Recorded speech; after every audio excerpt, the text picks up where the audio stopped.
Om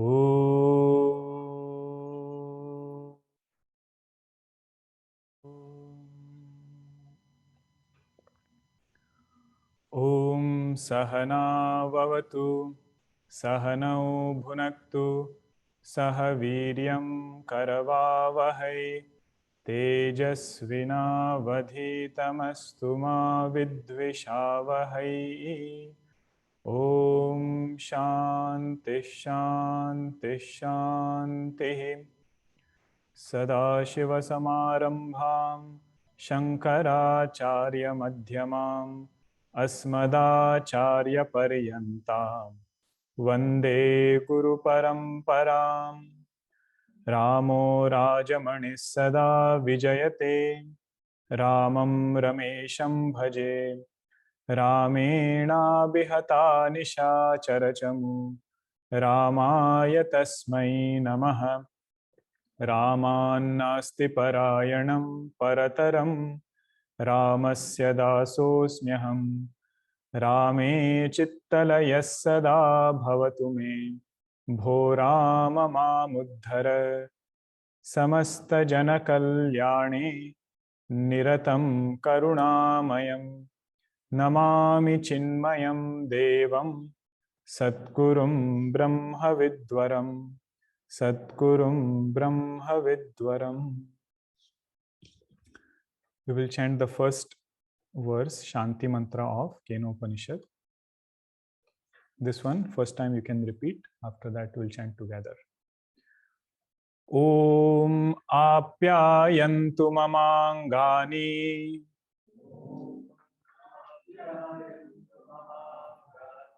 Vak Pranaschakshuhu श्रोत्रमथो बलमिन्द्रियाणि च सर्वाणि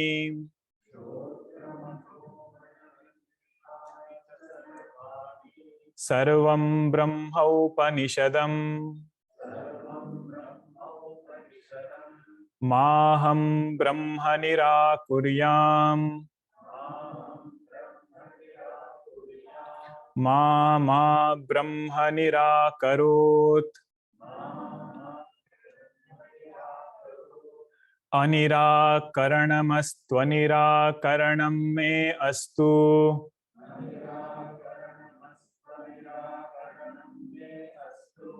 तदात्मनि निरतेय उपनिषत्सु धर्माः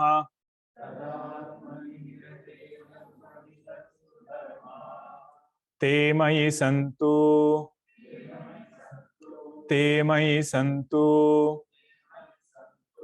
Om Shanti Shanti Shanti. You all chanted together, Shanti. Okay. Hari Om, everyone. Welcome to this in-person hybrid satsang. It's a very special occasion for me also because this is my first formal Upanishad class with Bhashya. So before we enter the introduction, I just wanted to mention a few points about how this meditation sessions will go. You might have noticed today's meditation was Drishyanu what we had seen in Drugdrishya Viveka. Right? So like this, we will take different portions from whatever we have studied so far. Like the two shlokas that we chanted were from Atma Bodha. Right? So whatever we have covered, we will take, and on that we will try to meditate. The purpose is, even though we are having only once a week, those who are already doing whatever practice you are doing, do continue. But if you are starting meditation, the idea is this practice you can do it for 6 days. And then again, we will do the next one. And then again, build a consistent sadhana around Nididhyasana. Okay, that is the goal, that is the purpose. But if you are already doing certain Nididhyasanam, it's very well set in your routine, don't change anything. Okay, just go with whatever you are doing. But if you are not and want to start, then that is the purpose. Okay. So we will all take up the study of Kenopanishad. which is a very interesting Upanishad because there are so many questions in this. And I had mentioned earlier, Guruji calls this Upanishad as what Upanishad? Because Kena means by what. So the student keeps asking, by what does this happen? By what are the senses propelled? And so on. Okay, so we'll come to Kena Upanishad a little bit. Before that, some introduction into another relevant topic. That topic is about Vedas. Now you might ask, why don't we directly start with Upanishad? Why know about Vedas? By the way, is the screen visible to all of you at the back? No? Acha. We'll have to sort it out, I think. Never mind. Not too many things will be shown up there. You can just keep listening to me, but I hope online audience, that is the advantage for them to see. So first we'll spend a little bit of time about Vedas. In our Indian school of thoughts, if you ask who is an Astika, the definition is the one who believes in Vedas is an Astika.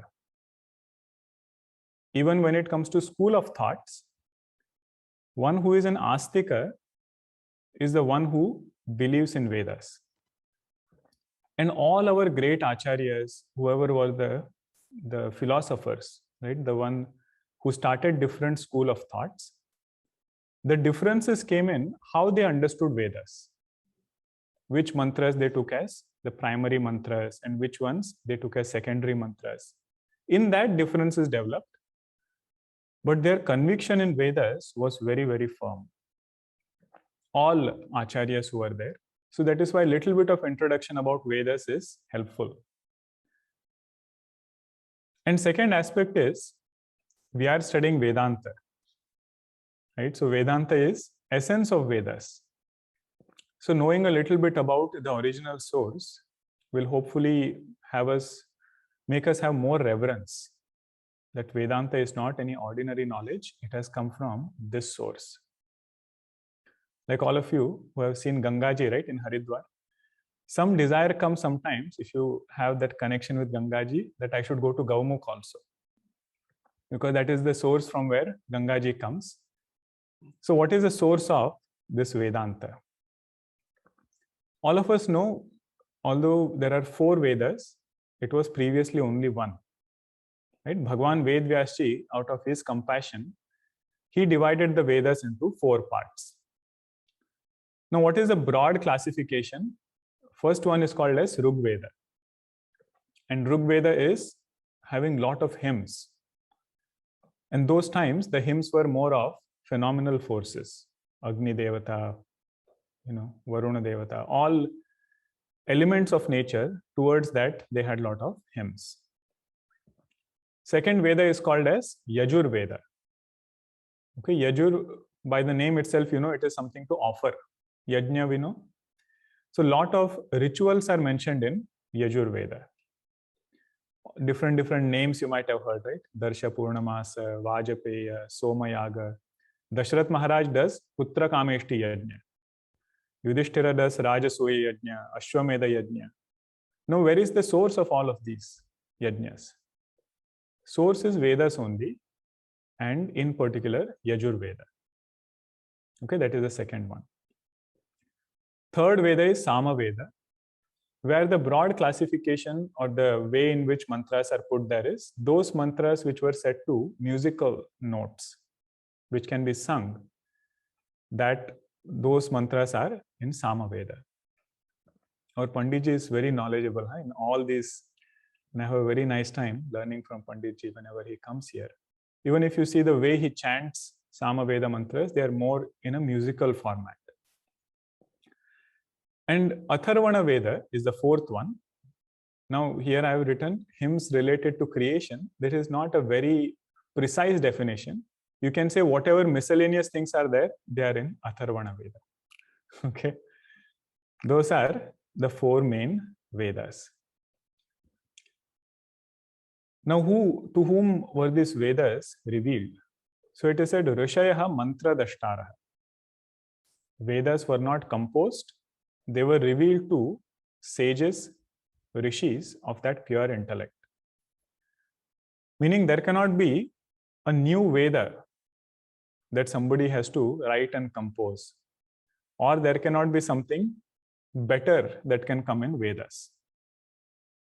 That is the beauty of Vedas, and we will see more about it. But this is just a broad introduction about what is Veda. Now, what is the nature of Vedas? How is it different from any other book? More we will say in Praman Vichara class, but here you can just focus on this point. What is the nature of Vedas? First one, it is said, Vedaha Anadihi. Vedas are beginningless. And Ananta also, they are eternal. Sometimes you might have seen many people trying to figure out what is the date in which Rig Veda was written. So if you understand the nature of Vedas and nature of cycles of creation, it looks as though it is not very relevant to determine and pinpoint a date. Because what this means is, Vedaha Anadi, in every cycle of creation, Vedas are revealed in the same way. So what we are trying to date is, in this cycle of creation, we say, okay, Rig Veda came at this time, Yajur Veda is this time, and so on. But Upanishads are trying to tell us, or the thing about Vedas is, in every Satya Yuga to Kali Yuga time, every cycle of creation, Vedas are the same. So Guruji, when Guruji was teaching us this, he said, Purusha Suktam, the way it was chanted in Satya Yuga, we are chanting it the same way. You see the beauty, what Bhagwan Rama might have chanted in Purusha Suktam, we are chanting it the same way even now. That is why so much emphasis is given on swaras. Means if one teaching starts with erroneous swara, then it will continue with that and a lot of changes might come. All of you know the story of Vrutrasura, right? Indrasya Shatru, he just made a mistake in the pronunciation of Udatta and Anudatta. The meaning itself changed. Instead of becoming enemy of Indra, it became the one of whom Indra is enemy. So that, meaning changed because Udatta and Anudatta changed. So coming back to this point, one thing to appreciate is Vedaha Anadi. You know what it means if you think about that word Anadi? This truth has not changed over time. That is why it is a truth. Means if you take Jiva is Brahma, if you say Veda is Anadi, means this fact has not changed over time immemorial. Now you think about any other truth which has not changed over time. Very difficult to find. So this is another point. Vedaha Anadihi. Next aspect of Vedas is Yasya Nishvasitam Vedaha. Yasya Ishwarasya. It is said Vedas have emerged from the breath of Bhagwan. It's a poetic way of saying it. What it means is Bhagwan is the substratum of Vedas. He is not the composer. He is the substratum of Vedas. Goswamiji puts this in a beautiful way. When Bhagwan goes to study, right, in Vishwamitra Rishi, Vasishtha Rishi's ashram, Guru Gruha Gaye Patana Ragurayi Alpa Kala Sabha Vidya Ayi. Bhagwan went to study in the ashram, and in very little time he got all the knowledge. But then Goswamiji writes another chopai. He says, Jaki Sahaja Shruti, Sahaja Swasa Shruti Chari. The one Bhagwan of whose breath is the entire four Vedas, So Hari Padayaha Kautuka Bhari. That Bhagwan went to study again in a Gurukula. That alone is Bhagwan's Leela, he says. Means just to remind us this point that Vedas have emerged from Bhagavan.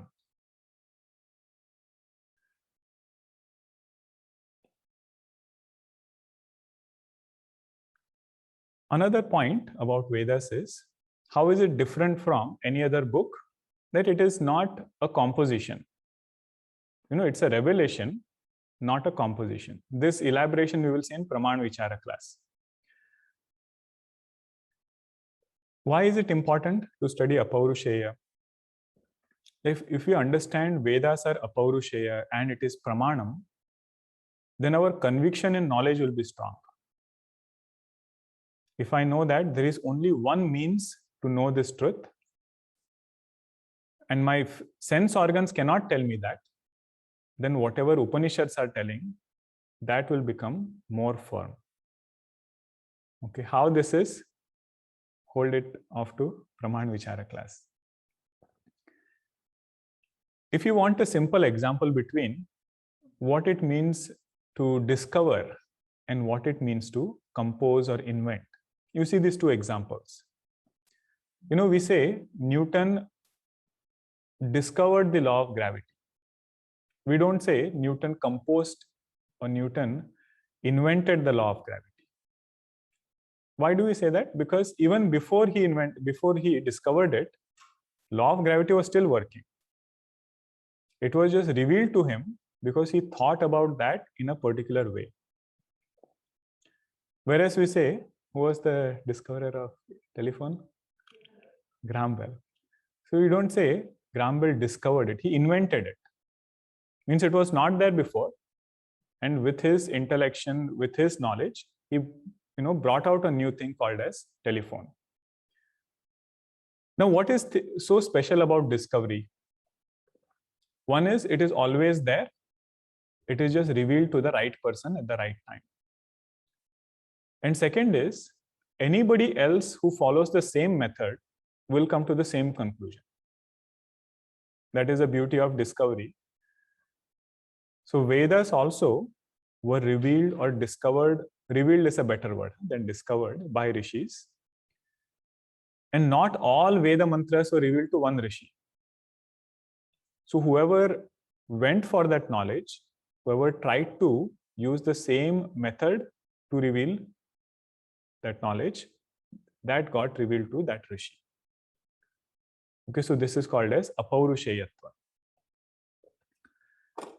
Then, of course, this point is called Pramanam, means every object of knowledge will have a specific means of knowledge.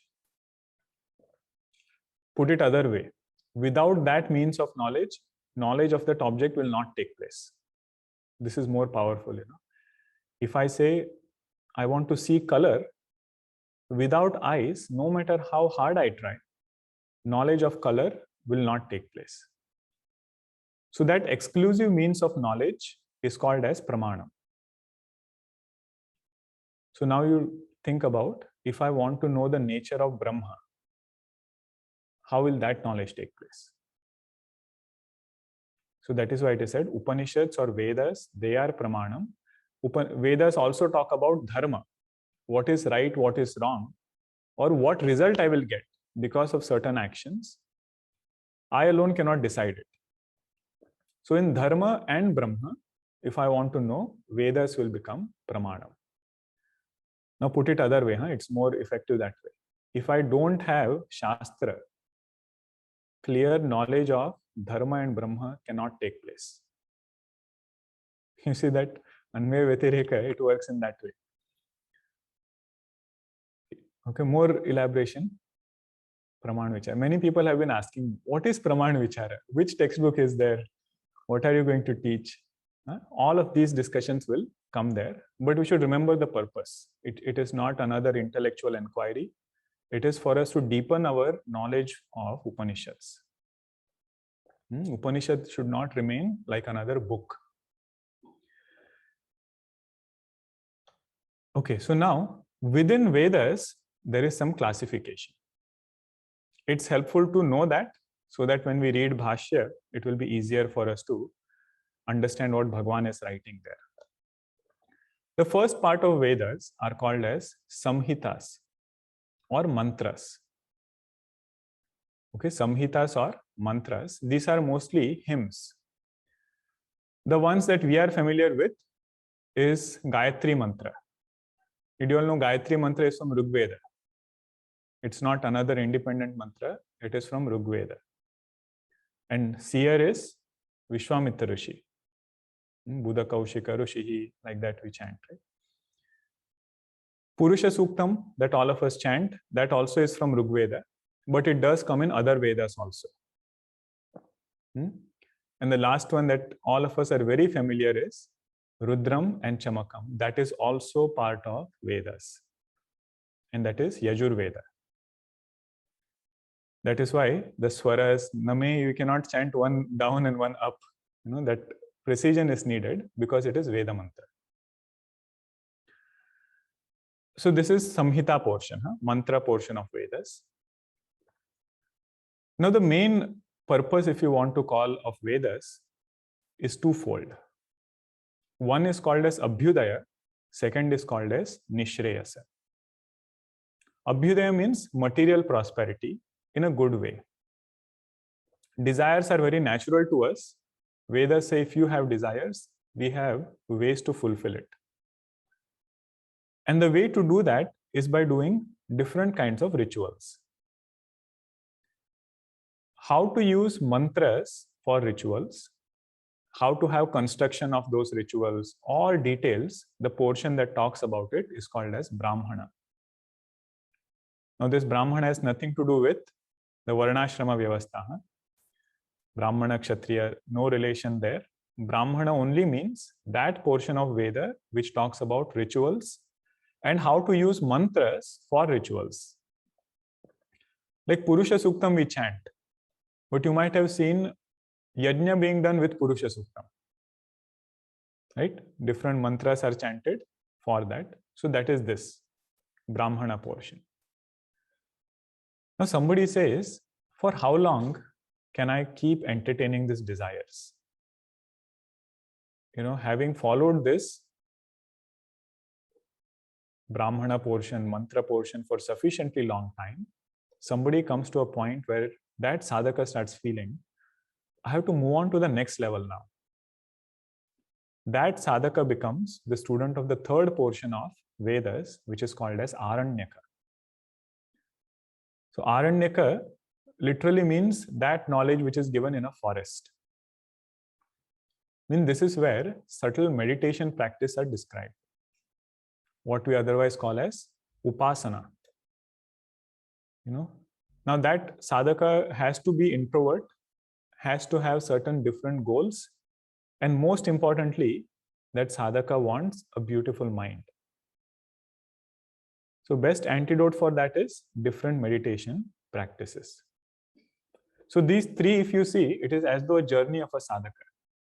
He starts from mantra portion, then goes to Brahmana, then goes to Aranyaka. Okay, all three. Now, where are Upanishads? You see, Upanishad is not the fourth part. Essence of this entire Veda is called as Upanishad.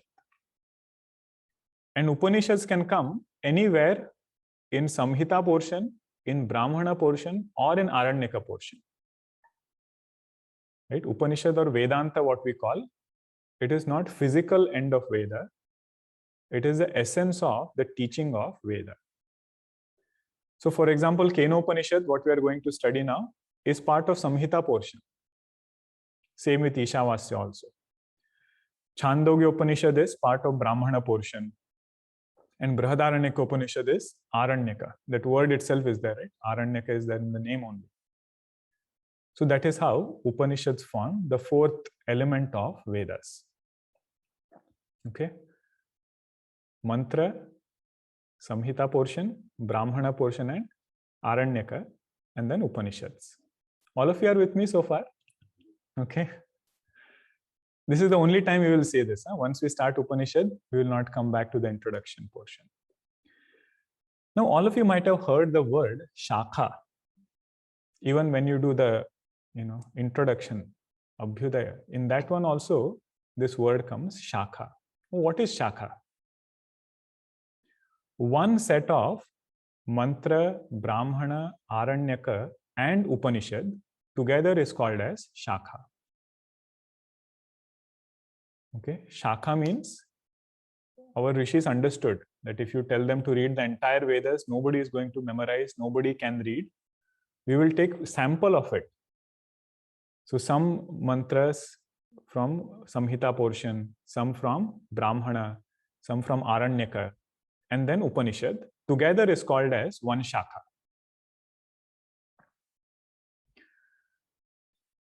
Okay, this is one shaka. How many shakas are there total in Vedas? Any guess?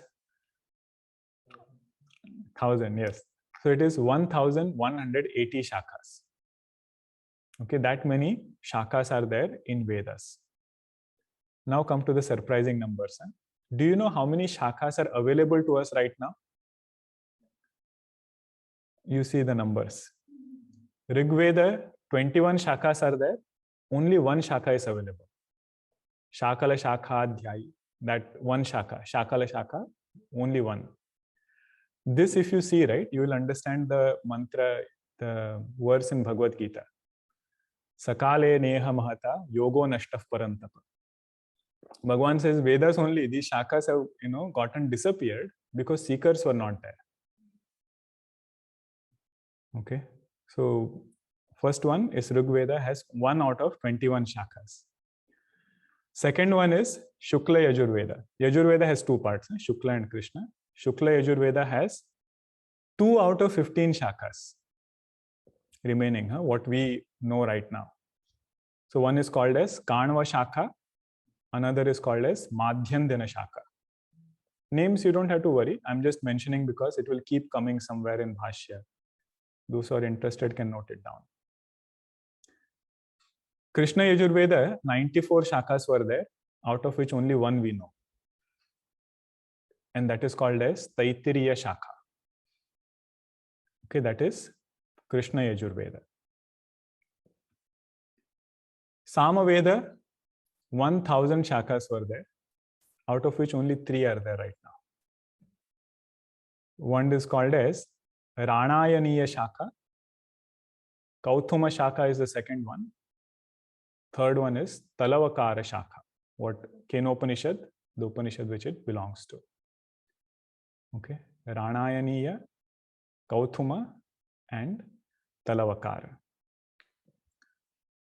Atharvana Veda, there was a fear that not even 1 shaka was remaining, out of 50 shakas. And Panditji was telling last time when we had the puja that one family knew this shaka somewhere in Gujarat.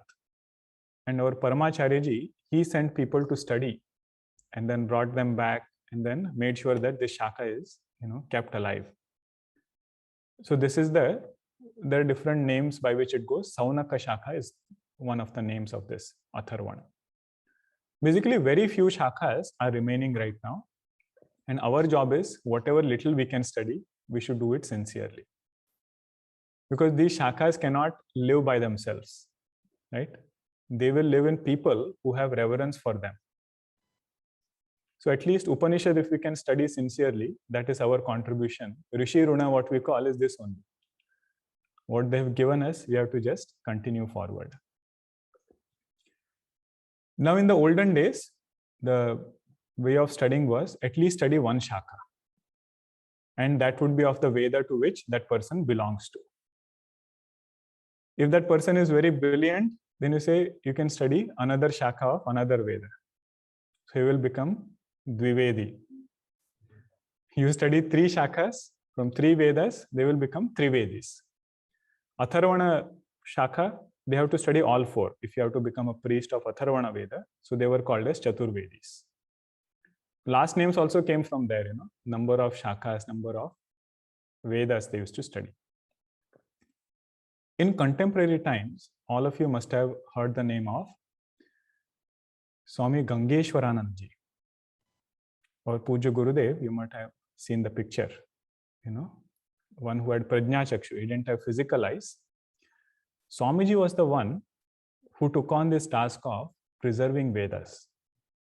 Means in their ashram, they used to have printing of Vedas. They used to call it Veda Bhagwan. Like this, they used to print and make people aware of what Vedas are. But Swamiji's criteria was, you cannot buy it. He will decide to whom he has to send. So looking at the right person, in that way he, preserved this. And Gurudev had a lot of reverence. So many pictures are there, Gurudev and Swamiji together. So the main thing is Shaka. What is the meaning of Shaka and how we should understand it. Now there are different definitions of Upanishad. What is an Upanishad? We understood that there are Vedas and Upanishads are essence of Vedas. So this is one shloka from Brihadaranyaka Vartika Sara, composed by Vidyaranya Swamiji. So we'll just chant it. All of you can repeat. Upaniyeyam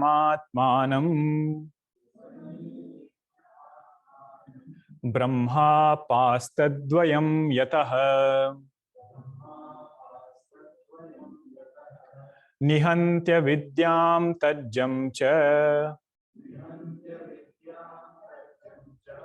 Tasmad Upanishad bhavet. Good. So what is Upanishad, if you ask? It is said Upanishad is knowledge. And what does that knowledge do?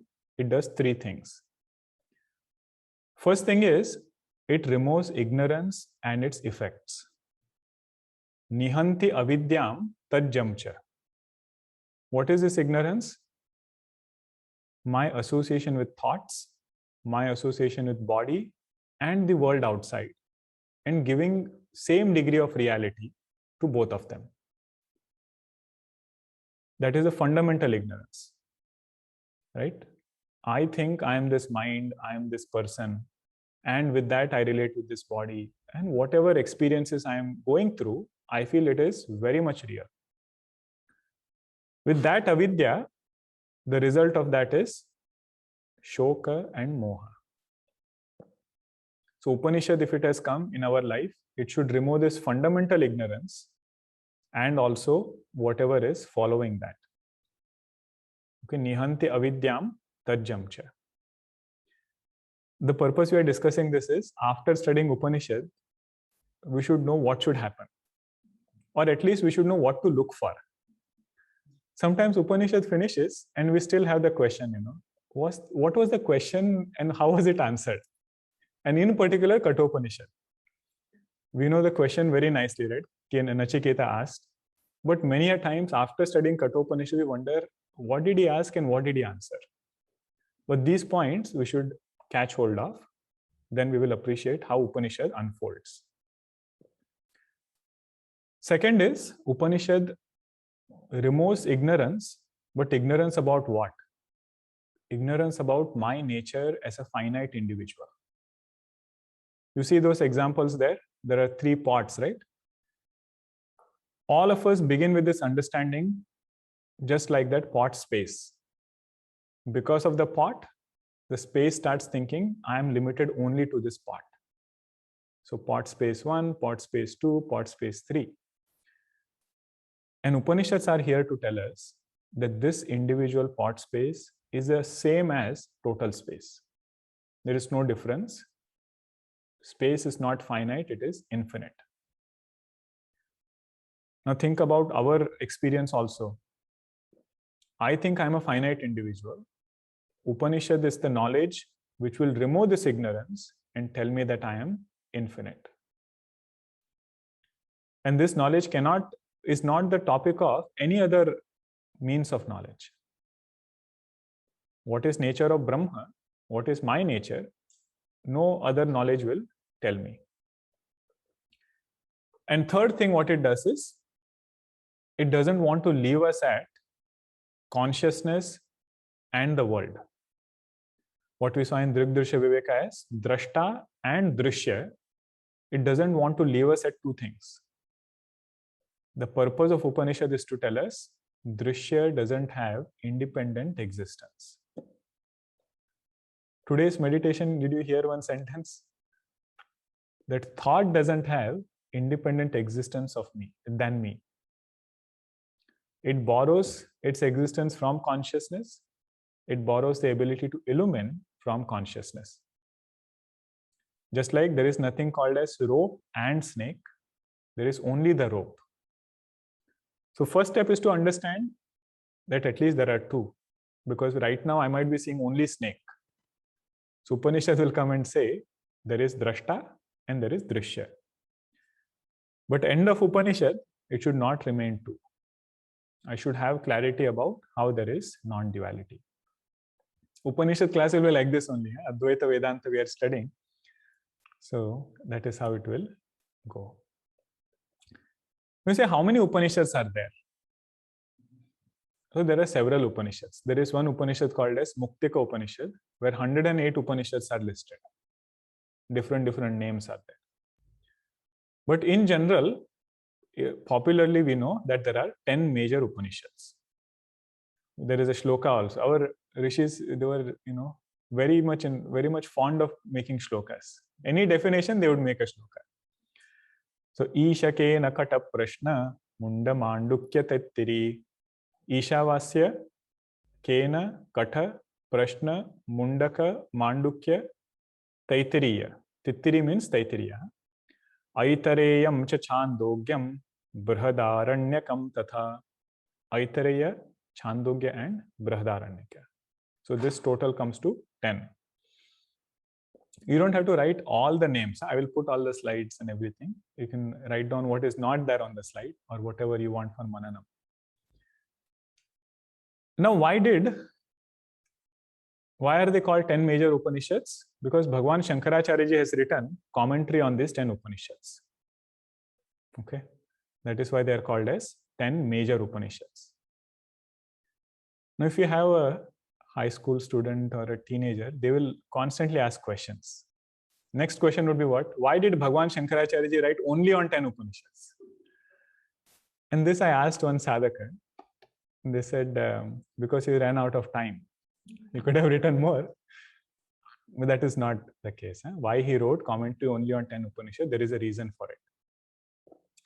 First is, these 10 Upanishads represent all 4 Vedas. Means if Bhagwan Shankaracharya ji writes Bhashya, he wants to establish that all Upanishads, all Vedas which are there, the 4 Vedas, they have only one message. So if he writes commentary on these 10 Upanishads, all 4 Vedas are covered. So Aitareya Upanishad is from Rig Veda. Bhagwan has written commentary. Katha, Taittiriya, Ishavasya, Brihadaranyaka are from Yajur Veda. Bhagwan has written elaborate commentary. Kena and Chandogya, what we are going to study, is from Sama Veda. Prashna, Mundaka, Mandukya are from Atharvana Veda. You see how all 4 Vedas are covered. Sample from each one. Second reason why Bhagwan chose to write commentary on just these 10 Upanishads is they are the basis for most of the sutras that come in Brahma Sutra. So if we say that I want to study Brahma Sutra, we say Brahma Sutra discusses Upanishad mantras. Whatever is not clear in Upanishad mantras, that discussion comes in Brahma Sutra. Now, if I have to study Brahma Sutra, how many Upanishads should I study then? So then it is said these 10 Upanishads form the majority of Brahma Sutras. So with that vision in mind also, Bhagwan chose to write commentaries on these 10 Upanishads. Okay, so if somebody is interested, motivated to study Brahma Sutra, we need a hold on these 10 Upanishads. Third reason, and the last reason why Bhagwan could have chosen to write commentary on these 10 Upanishads is because they represent all 3 portions of the Vedas. What we just saw right now, right? Mantra portion, Brahmana portion, and Aranyaka also. Means they don't have their own independent message. I mean, Mantra portion does not say something, Brahmana does not say another thing, Aranyaka does not say another thing. Bhagwan wanted to show that Upanishads come in all 3 and the message is the same. So that is another reason why Bhagwan chose to write commentary on these 10 Upanishads. Now you might be wondering, you mentioned about Bhashya and so many things. Why do we need to study Upanishads with Bhashya? Many of you have already done it, so you know it. But some of you might be new to Bhashya. And you say the moment I see Sanskritam, I feel very afraid. Vepatuscha sharire me romaharshasya jayate. And it is my first time, studying with Bhashya. I tell you, you should not worry. This is my first time teaching with Bhashya. Right? We are together in this. Nothing to worry about. Sanskritam as such. The beauty of Bhashya is this. Bhagwan Shankaracharya ji will point us to many points which otherwise would not have come to us to think. If you just see Upanishad mantra, your mananam point, right? If you say elaborate on this mantra now, you say how much will we elaborate? Not too many points come to mind. But Bhagwan will show us the pointers, what else you can think about in this particular mantra. What is so simple looking mantra, you will see, oh, so many facets were there, which I could not have gotten without Bhashya. So that is the first point about it. For Kenopanishad, Bhagwan Shankaracharya has written 2 Bhashya. So much of importance he has given. One, he has opened up every word of Upanishad, called as Pada Bhashya. Then he has opened up sentences, called as Vakya Bhashya. Okay, so we will see how much ever we can. But first point, why we should study Bhashya is, it will help us in Mananam.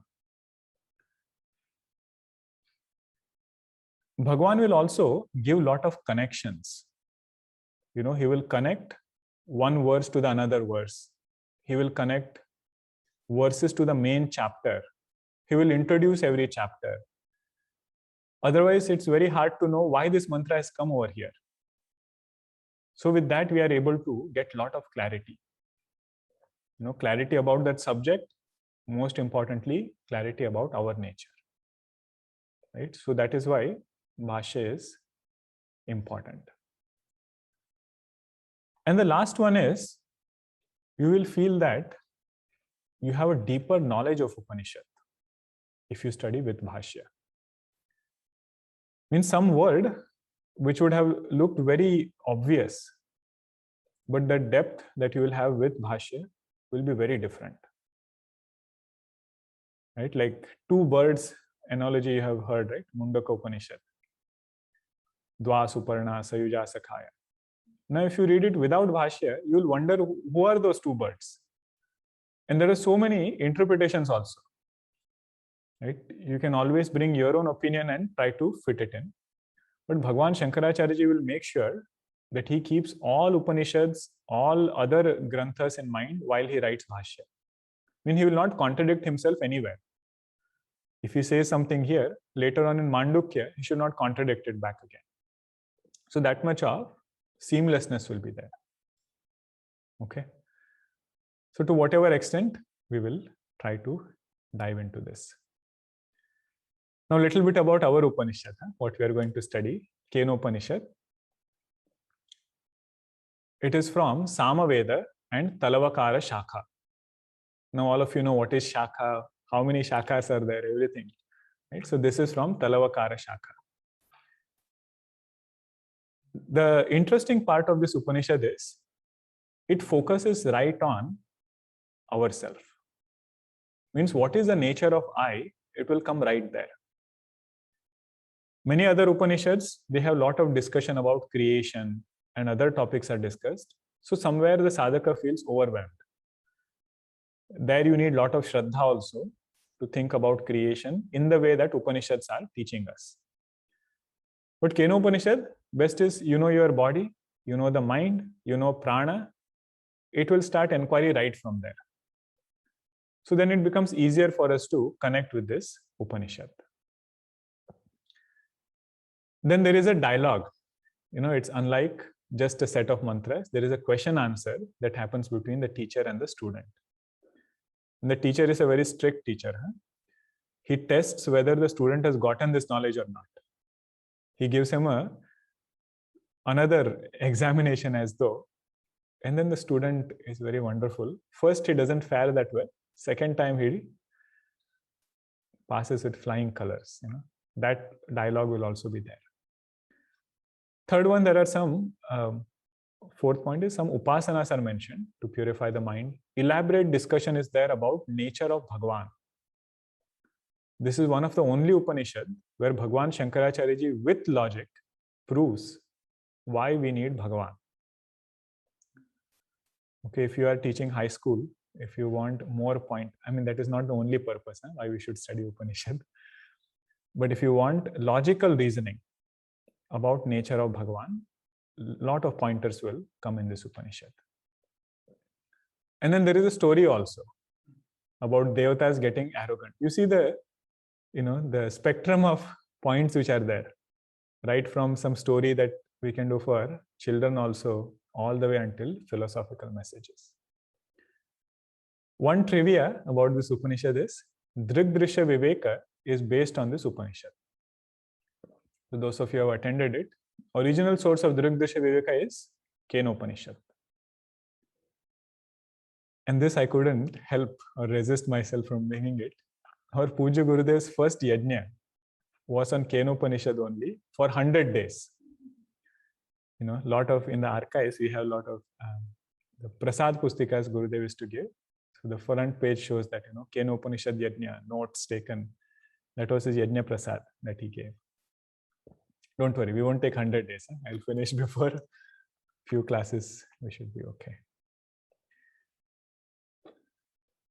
Oh, we're already on time for this.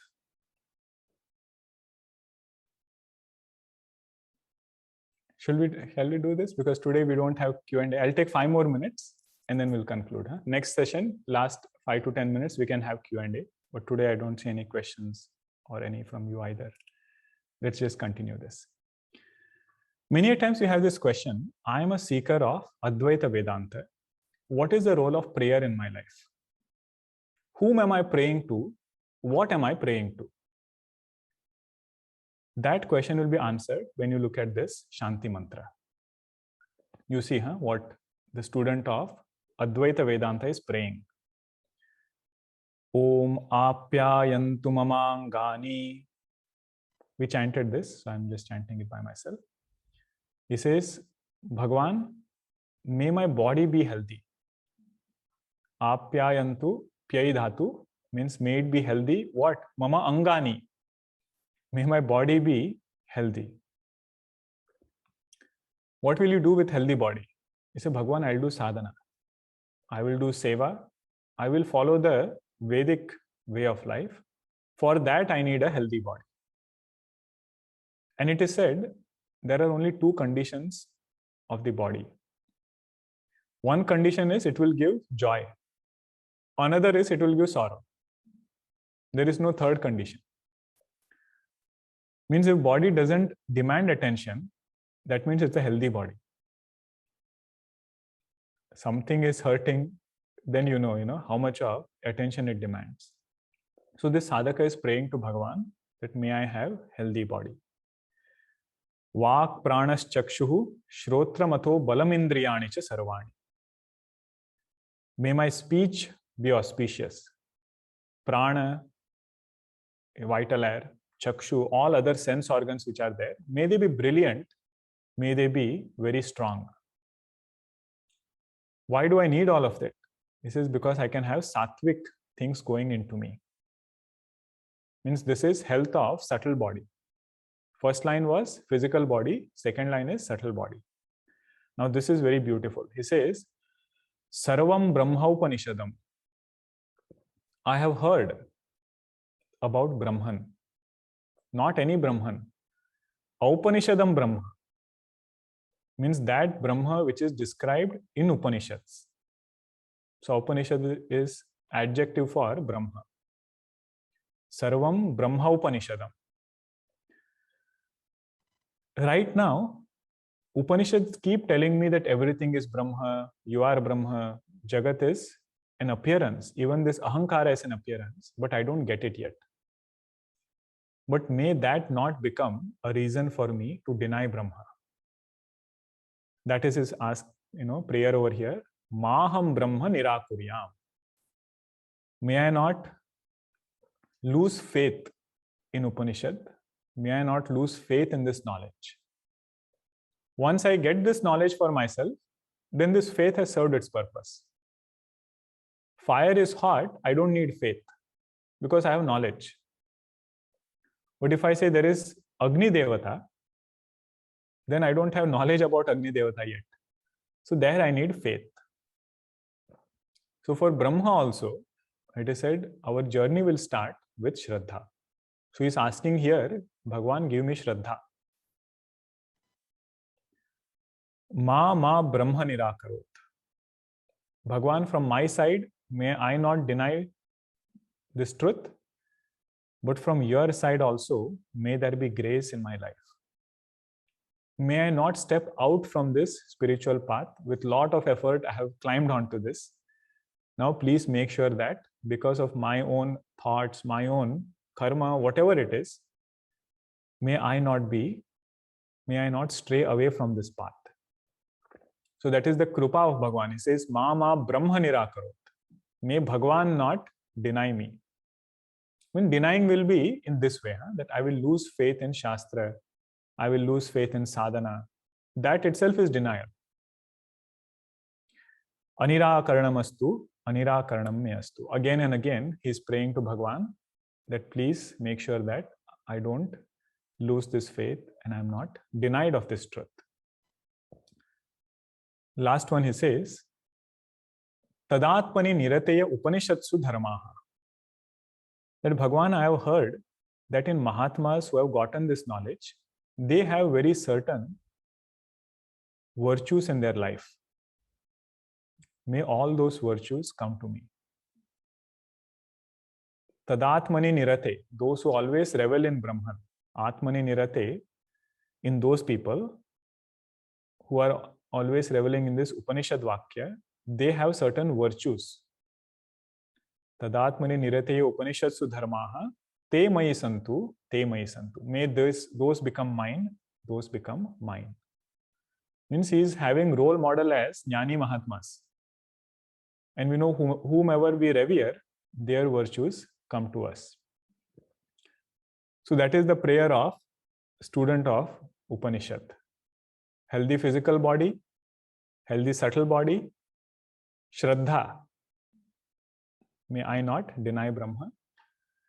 Kripa of Bhagwan. Bhagwan, may your grace also be there on me. Intense longing. Second time he repeats that, He really wants this in his life. And he says, may the virtues of Jnani, may they come to me. Then last 3 Shantis are there. One Shanti is from known sources, obstacles that might come.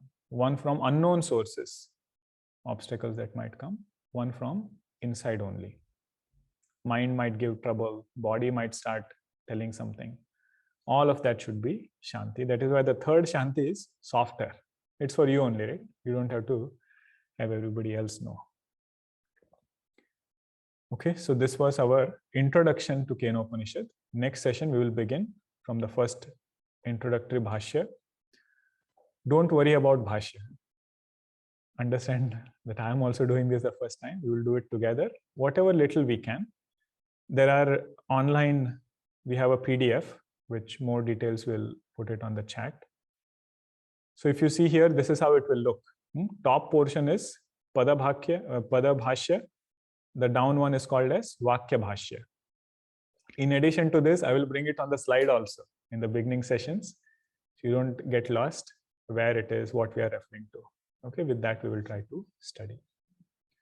But do think about the few points I mentioned about Nididhyasanam also. It will help a lot in Upanishad. Right? And Praman Vichara class also will complement this study of Upanishad.